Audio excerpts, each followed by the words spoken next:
സർവകലാശാലകൾ ആരാണ് ഭരിക്കുന്നത്? സർവകലാശാലകളുടെ പ്രവർത്തനങ്ങളിൽ സർക്കാർ വേണ്ടത്ര ഇടപെടൽ നടത്തുന്നുണ്ടോ? സർക്കാർ അറിഞ്ഞുകൊണ്ട് തന്നെയാണോ കാര്യങ്ങൾ നടക്കുന്നത്? ഇതൊക്കെ വലിയ ചോദ്യങ്ങളായി അവശേഷിക്കുന്നുണ്ട്.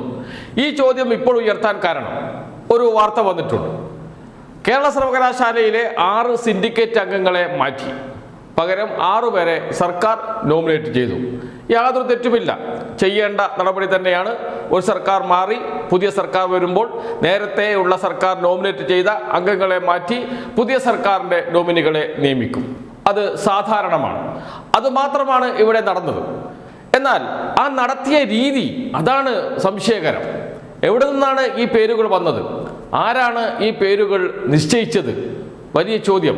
ഉന്നത വിദ്യാഭ്യാസ വകുപ്പ് മന്ത്രിയുടെ ഓഫീസിൽ നിന്നാണ് കാര്യങ്ങൾ നീങ്ങേണ്ടത്. അതിനു മുമ്പ് ചിലപ്പോൾ രാഷ്ട്രീയ തീരുമാനം വരേണ്ടി വരാം. KPCC ആണ് രാഷ്ട്രീയ തീരുമാനമെടുക്കേണ്ടത്. UDF തീരുമാനമെടുക്കണം. UDF ഘടകകക്ഷികൾക്ക് കൂടി സിൻഡിക്കേറ്റ് അംഗങ്ങൾ നൽകേണ്ടതുണ്ട്.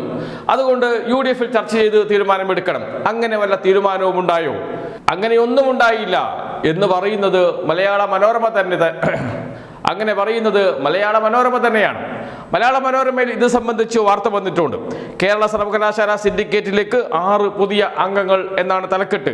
2026 ജൂൺ 4 മലയാള മനോരമ ദിനപത്രം. പത്രത്തിന്റെ 10ാം പേജിലാണ് വാർത്ത വന്നിരിക്കുന്നത്. 2 കോളം വാർത്ത. തലക്കെട്ട് വായിച്ചു, ഒന്നുകൂടി വായിക്കാം. കേരള സർവകലാശാല സിൻഡിക്കേറ്റിലേക്ക് 6 പുതിയ അംഗങ്ങൾ. ഇതാണ് വാർത്തയുടെ തലക്കെട്ട്. വാർത്ത പറയുന്നു ഇങ്ങനെയാണ്: കേരള സർവകലാശാല സിൻഡിക്കേറ്റിലേക്ക് 6 പുതിയ അംഗങ്ങളെ നാമനിർദ്ദേശം ചെയ്ത് ഉന്നത വിദ്യാഭ്യാസ വകുപ്പ് ഉത്തരവിറക്കി.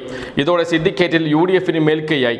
Save university campaign committee chairman RS Sasikumar, Navakerala യാത്രയ്ക്കിടെ പിണറായി വിജയന്റെ സുരക്ഷാ സംഘത്തിന്റെ മർദ്ദനമേറ്റ KSU നേതാവ് അജയ് ജുവൽ കുര്യാക്കോസ് എന്നിവർ ഉൾപ്പെടെയുള്ളവർ പുതിയ പട്ടികയിലുണ്ട്. ഇടതു നേതാക്കളായ JS ഷിജു ഖാൻ, G മുരളീധരൻ എന്നിവർ ഉൾപ്പെടെ LDF 6 പേരെയാണ് ഒഴിവാക്കിയത് എന്നാണ് വാർത്തയുടെ ആദ്യ പാരഗ്രാഫ് പറയുന്നു. അതിൽ ഏറ്റവും അവസാനത്തെ പാരഗ്രാഫിലാണ് അതിൽ ചില ഒളിച്ചുകളികൾ നടന്നു എന്ന് വ്യക്തമാക്കുന്നത്. അതിങ്ങനെയാണ്: ഇതിൽ മുസ്ലിം ലീഗ് പ്രതിനിധിയായ നൌഷാദ് ഒഴികെ ബാക്കി എല്ലാവരും കോൺഗ്രസ് പ്രതിനിധികളാണ്. നിലവിലുള്ള സിൻഡിക്കേറ്റ് അംഗങ്ങളെ ഉടനടി നീക്കാനും പുതിയ അംഗങ്ങളെ ഉൾപ്പെടുത്തി വിജ്ഞാപനം പുറപ്പെടുവിക്കാനും സർവകലാശാല രജിസ്ട്രാർക്ക് ഉന്നത വിദ്യാഭ്യാസ പ്രിൻസിപ്പൽ സെക്രട്ടറി നിർദ്ദേശം നൽകിയിട്ടുണ്ട്. സിൻഡിക്കേറ്റ് പുനഃസംഘടനയ്ക്കുള്ള തുടർ നടപടികളും സർവകലാശാല ആരംഭിച്ചു.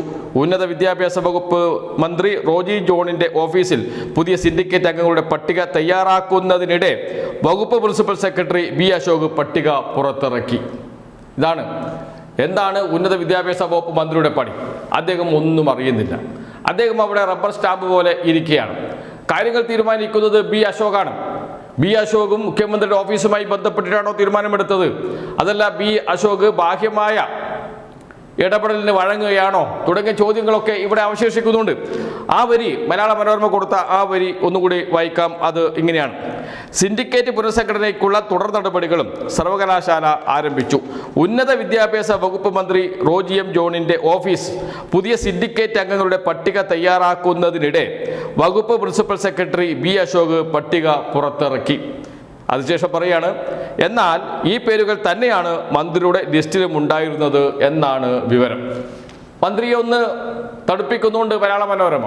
പക്ഷേ ഉന്നത വിദ്യാഭ്യാസ വകുപ്പ് സെക്രട്ടറി മന്ത്രിയുടെ ഓഫീസ് തീരുമാനിക്കുന്നതിന് മുമ്പേ പട്ടിക പുറത്തിറക്കുകയാണ്.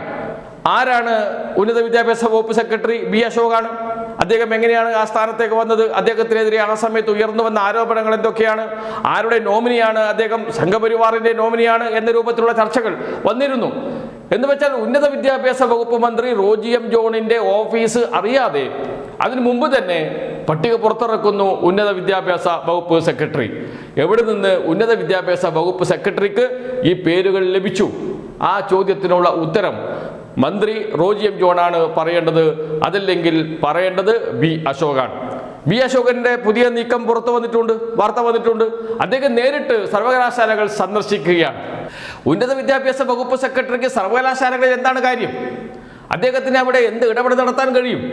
സർവകലാശാല എന്നത് സ്വതന്ത്ര അധികാരമുള്ള സ്ഥാപനമാണ്. സിൻഡിക്കേറ്റും വൈസ് ചാൻസലറും ഒക്കെയാണ് അവിടെ തീരുമാനമെടുക്കേണ്ടത്. ചാൻസലർക്കും പ്രോ വൈസ് ചാൻസലർക്കും ഒക്കെ ചില സാധ്യതകളുണ്ട്. നിയമപ്രകാരം അവർക്ക് അനുവദിച്ചു നൽകിയ ഉത്തരവാദിത്തങ്ങളുണ്ട്. അതിനപ്പുറത്തേക്ക് ഉന്നത വിദ്യാഭ്യാസ സെക്രട്ടറിക്ക് സർവകലാശാലകളിൽ എന്താണ് കാര്യം? തികച്ചും ചട്ടലംഘനമാണ് നടക്കുന്നത്. ആരാണ് ബി അശോകിന് ഈ ചുമതല നൽകുന്നത്, ഈ അധികാരം നൽകുന്നത്? ഉന്നത വിദ്യാഭ്യാസ വകുപ്പ് മന്ത്രിയാണോ? എങ്കിൽ അദ്ദേഹം പറയണം. അല്ല, മുഖ്യമന്ത്രിയാണോ? അത് പറയണം. അതല്ല, നേരത്തെ അദ്ദേഹത്തിനെതിരെ ഉയർന്നു വന്ന ആരോപണം, ഗവർണറുടെ നോമിനി എന്ന രൂപത്തിലുള്ള ആരോപണം, ഗവർണർ യോഗം വിളിച്ചപ്പോൾ മുഖ്യമന്ത്രിയോട് ചോദിക്കാതെ, സർക്കാരിന്റെ അനുവാദം വാങ്ങാതെ യോഗത്തിൽ പങ്കെടുത്ത ഉന്നത വിദ്യാഭ്യാസ വകുപ്പ് സെക്രട്ടറിയാണ് ബി അശോക്. ഇങ്ങനെയുള്ള ചില പ്രശ്നങ്ങളൊക്കെ നമ്മുടെ മുന്നിലുണ്ട്. ആ ഘട്ടത്തിലാണ് മന്ത്രി പോലും അറിയാതെ, മന്ത്രിയുടെ ഓഫീസ് പട്ടിക തയ്യാറാക്കുന്നതിന് മുമ്പ് തന്നെ ബി അശോക് ഉന്നത വിദ്യാഭ്യാസ വകുപ്പ് സെക്രട്ടറി കേരള സർവകലാശാല സിൻഡിക്കേറ്റ് അംഗങ്ങളുടെ, സർക്കാർ നോമിനികളുടെ പേര് പുറത്തുവിടുന്നു. ഇതാണ് കേരളത്തിൽ നടക്കുന്നത്. സർവകലാശാലകൾ ആരാണ് ഭരിക്കുന്നത് എന്ന ചോദ്യത്തിന് ഉത്തരം കോൺഗ്രസ് പറയണം, UDF പറയണം. KPCC പ്രസിഡന്റ് മന്ത്രിയാണ്. KPCCക്ക് ഇപ്പോൾ നാഥനില്ല, പാർട്ടി എന്ന സംവിധാനമേ ഇല്ലാതായി. അതെന്തുമാകട്ടെ, കോൺഗ്രസിന്റെ ആഭ്യന്തര കാര്യമാണ്. പക്ഷേ ഭരണത്തിൽ അതിനൊരു ചിട്ടയില്ലേ, ഒരു നിയമമില്ലേ, കീഴ്വഴക്കമില്ലേ? ഇതെല്ലാം ലംഘിക്കപ്പെടുകയാണ് ചെയ്യുന്നത്. ഇവിടെ ഉന്നത വിദ്യാഭ്യാസ വകുപ്പ് മന്ത്രി റോജി M. ജോൺ ഒരു നോക്കുകുത്തിയായി മാറുന്നു. അദ്ദേഹത്തിന് ഒന്നും അറിയാൻ കഴിയുന്നില്ല, അദ്ദേഹത്തിന്റെ ഓഫീസിനും ഒന്നും അറിയാൻ കഴിയുന്നില്ല. എല്ലാം അവസാനം അറിയുന്ന മന്ത്രിയായി, ഉന്നത വിദ്യാഭ്യാസ വകുപ്പിൽ നടക്കുന്ന കാര്യങ്ങളെപ്പറ്റി ഏറ്റവും ഒടുവിൽ അറിയുന്ന ആളായി ഉന്നത വിദ്യാഭ്യാസ വകുപ്പ് മന്ത്രി മാറുന്നു എന്നാണ് മലയാള മനോരമയിലെ ഈ വാർത്ത തന്നെ നമ്മോട് പറയുന്നത്.